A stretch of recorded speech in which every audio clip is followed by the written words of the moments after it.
honour the man who united us in admiration. Now there's something like with somebody who everybody likes. And throughout his even more successful time at Nottingham Forest, he stayed in his adopted city. Shut up and show more football.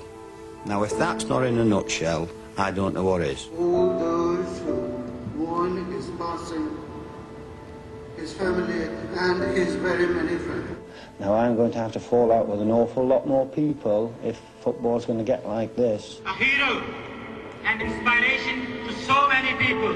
Dictators are out, but I would love to be the perfect dictator.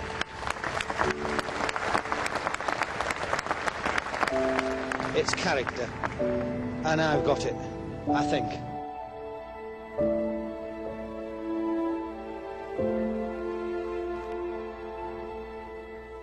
Brian Clough, one of Britain's most inspired football managers, has died. Aged 69, of course, led Nottingham Forest to 2 European Cup titles. I think he was a maverick. A hospital spokesman said he'd been suffering from stomach cancer. You always looked after me, even the odd time I stepped out of line. And I'll always be grateful that he gave me my chance in football. He's got a reputation of being a hard taskmaster, which he was when it was needed. The truth is that I think sometimes he was as vulnerable as the rest of us.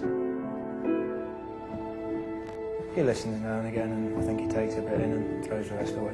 But how do you react though when someone comes in and says, "Boss, I think you're doing this wrongly"? Good. Well, I ask him which way he thinks it should be done. We get down to it, and then we talk about it for 20 minutes, and then we decide I was right.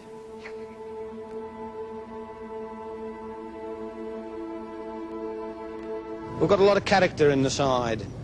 And if anything's going to win second division this season, apart from the normal skill and fight and all that type of thing, it's character. He was arrogant, and he was big-headed, but he carried things out, and he made it work.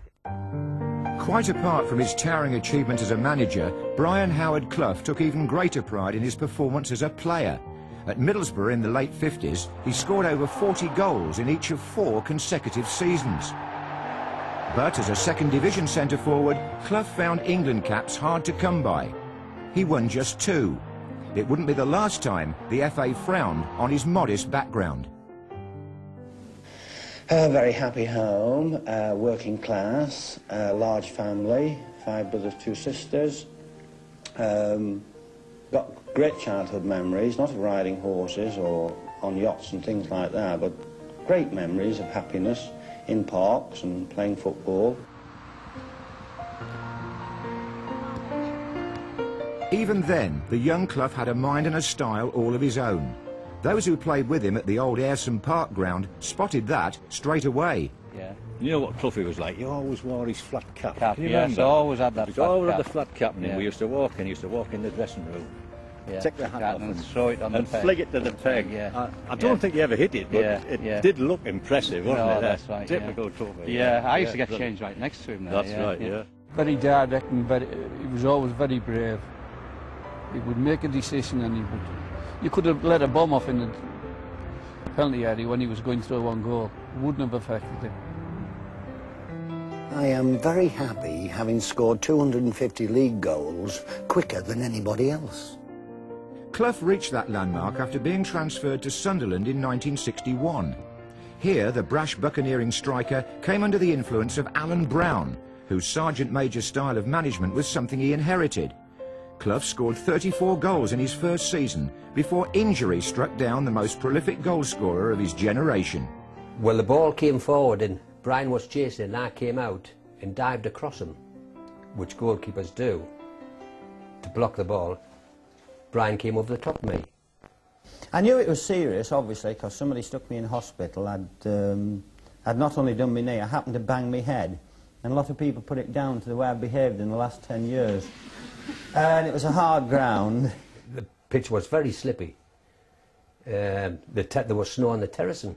But nowadays, there's no chance of that, is there? If there's snow on the terracing, the games are off. It was the end of his career. It was finished. And, you know, where do you go from there? And you've got to give credit to him for carrying on and doing what he achieved. You never believe at 27 you finished in anything, do you? Not especially if you're an athlete. And I trained for 18 months, and I managed to get back onto a football field. It was just that I didn't get back as well as I left it. Clough played just 3 times in the top division before retiring. Sunderland's manager, George Hardwick, made him youth team coach. But at his own testimonial, Clough was approached by Hartlepool United. He became the youngest manager in the league at 29. I worked for a terrible chairman. He was a villain. He was a villain. To describe Hartlepool's football club as a tip would be giving a bonus to a tip, because Hartlepool's had nothing.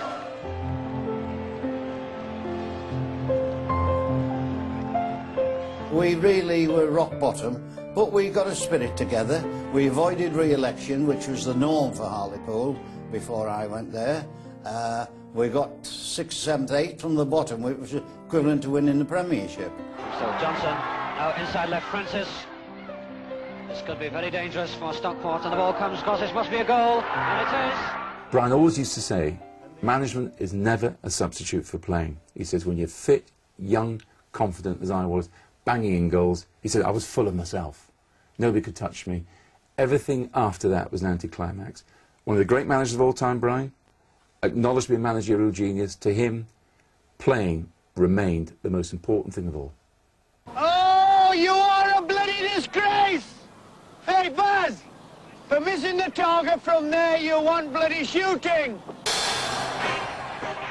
In 1967, Clough and partner Peter Taylor, an ex-Middlesbrough teammate, joined Derby County. What beautiful football! And that could mean promotion for Derby. And promotion it was in Clough's second season, with a team built around the former Tottenham hero Dave Mackay.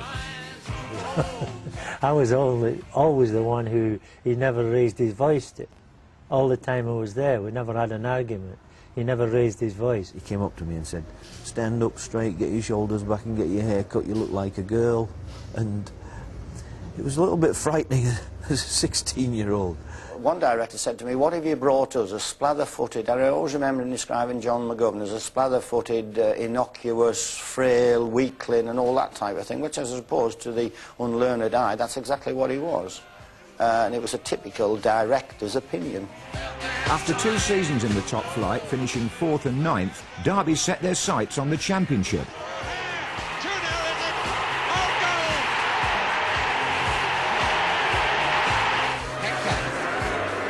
Seems to be finding a bit of room.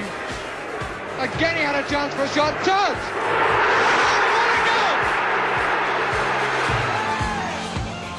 With Derby's programme finished and his team top of the table, Clough took his family to the Scilly Isles and sent the players on holiday to Mallorca.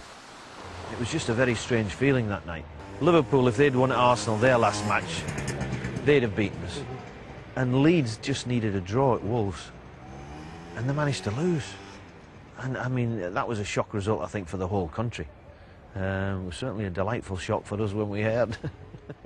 Brian Clough, at this moment, is on holiday in the Scilly Isles. But last night we got in touch with him, and he talked about winning the championship, and a little bit, too, about Brian Clough himself. I wanted everybody to feel like I felt last night, everybody in the world, in actual fact, and this morning. It was an unforgettable feeling, and I only wish that, you know, everybody could have shared it with me, and everybody in the world. It turned into a big, big fiesta at the hotel, with people wearing sombreros, people getting thrown into the swimming pool. So it was a real party atmosphere. The party continued in Derby, a football town where little had happened since they won the Cup in 1946. Clough's team was built on the defensive partnership of Roy McFarland and Colin Todd, the energy of McGovern and Archie Gemmell in midfield, the thrust of John O'Hare and Kevin Hector in attack. He won the second division championship, as you know. Then he won the Division 1 as it was in those days. With an unfashionable team, I mean, or club I should say. I mean, it's not Arsenal. Derby isn't Arsenal. Phenomenal charisma, there is no doubt. The world know who I am. They know I'm confident, they know I talk. But there's some fella in London, England, named some Brian Clough, some soccer player or something. Anyway, I heard all the way in America, heard all the way in Indonesia that this fella talks too much. They say he's another Muhammad Ali. There's just one Muhammad Ali.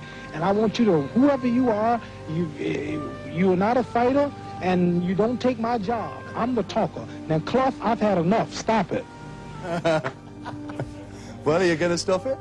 No, I want to fight him. There were not too many people in football who could come on Michael Parkinson's show and feeling that this was the best interview that Michael Parkinson has ever done. And, you know, Muhammad Ali comes immediately to mind, of course, Muhammad Ali being the greatest sportsman that has ever lived. And Clough thought that he was Muhammad Ali. He was a big head. I mean, he was a man with great certainty of point of view, of attitude. He didn't see the other side of the argument too often at all. I mean, famously, on the Muhammad Ali interview that I did, Brian at the end was, well, he also stood up and asked a question. And he said to Muhammad Ali, he said, "You lost, Muhammad." He said, "You lost the fight." He said, "You lost your temper." And Ali's looking at this guy, who the hell is this? He's telling me, the world champion. But that was Brian. Give him a finger wagging at Muhammad Ali. He doesn't know what he's doing. You know, he was wonderful. I was terrified of Muhammad Ali, not him. The Polish women in the corps who used to serve the cheese and the polony and all that type of thing, when I had a go at the... I was doing a lot of television in those days. It was the only time I fell out with them, when I hammered the Poles, when they beat us in the World Cup, and I had to go at the goalkeeper. Have you been involved in any of the actions that other clown at the other end was? Yeah, but you keep calling him... Hey, Brian, you keep calling him a clown, but in fact that fellow has made some fantastic saves, and he's kept them... My portions of polony and cheese dramatically dropped overnight, and the Polish ladies didn't speak to me for ages and ages. But I think they're forgiving me now. What makes me laugh? I mean, you have a sense of humour, or... I went to see you on Thursday night at Talk of the Midlands in Derby. Oh, I'm sorry, it was Mike Yarwood.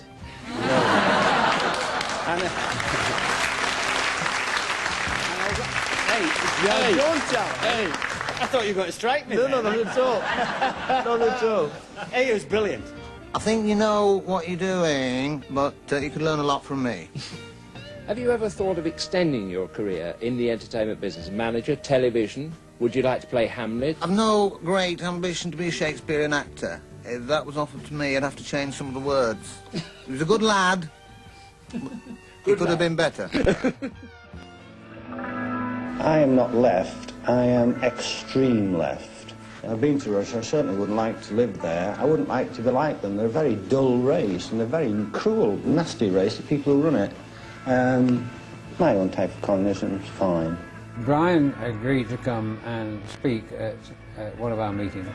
I don't know if he'd made political speeches before, but in the confrontational atmosphere of that election, he was a very controversial man, very confrontational man.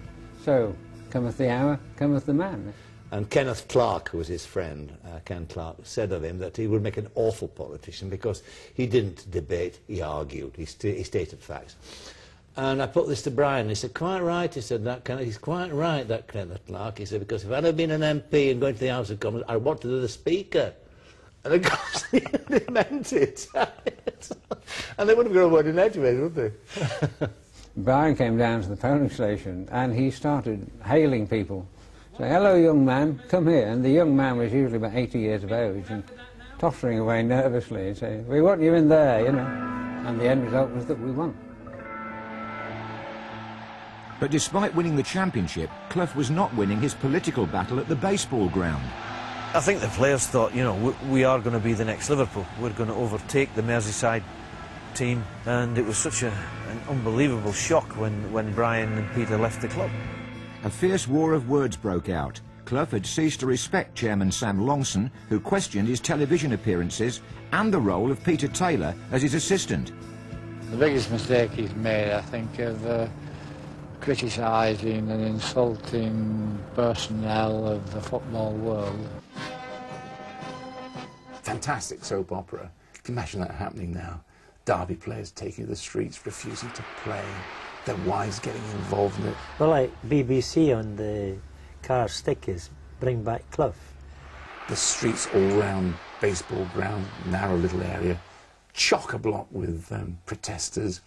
The club conducting press conferences on the left, and then on the right, 15 yards away, Brian Clough holding forth. Bigger group of media people on the right listening to Brian Clough and listening to the club, that's for sure. It's great fun there, but I'm sure the supporters and the players and things. And there in the stand is Brian Clough. And listen to the crowd. Brian, I think,